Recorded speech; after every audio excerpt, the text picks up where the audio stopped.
Charles Edward Hovey was an educator, college president, pension lobbyist and a brevet major general in the United States Army during the American Civil War. Biography. Hovey was born in Thetford, Vermont. He graduated from Dartmouth in 1852, spending his summer vacations teaching school to help pay for his education. He briefly studied law and taught school in Framingham, Massachusetts, before moving to Illinois, where he served as principal and then superintendent of schools in Peoria. He became president of the State Teachers Association and a member of the first Illinois State Board of Education. He assisted in the organization of Illinois State University, teaching the first classes and serving as president from 1857 to 1861.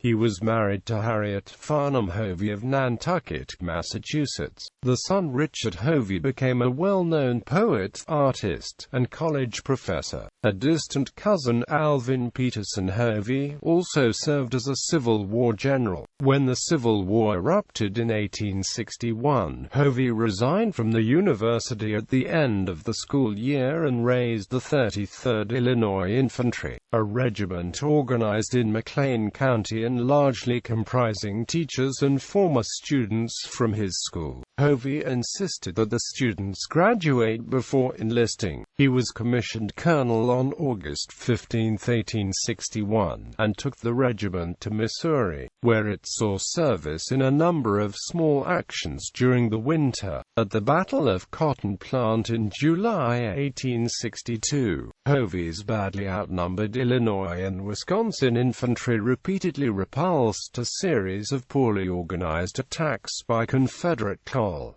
William H. Parsons's two Texas cavalry regiments.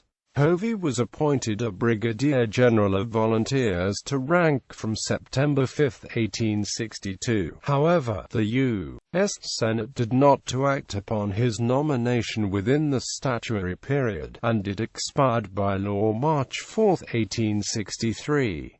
In the interim, he played a key role in the capture of Arkansas Post in January 1863, where William T. Sherman reported that Hovey had been wounded in his arm by a shell, but continued and still continues to command his brigade. Suffering lingering effects from his injury, Hovey soon left the field service. With the close of the war, he was given a brevet promotion to Major General for gallant and meritorious conduct in battle, particularly at Arkansas Post, January 11, 1863.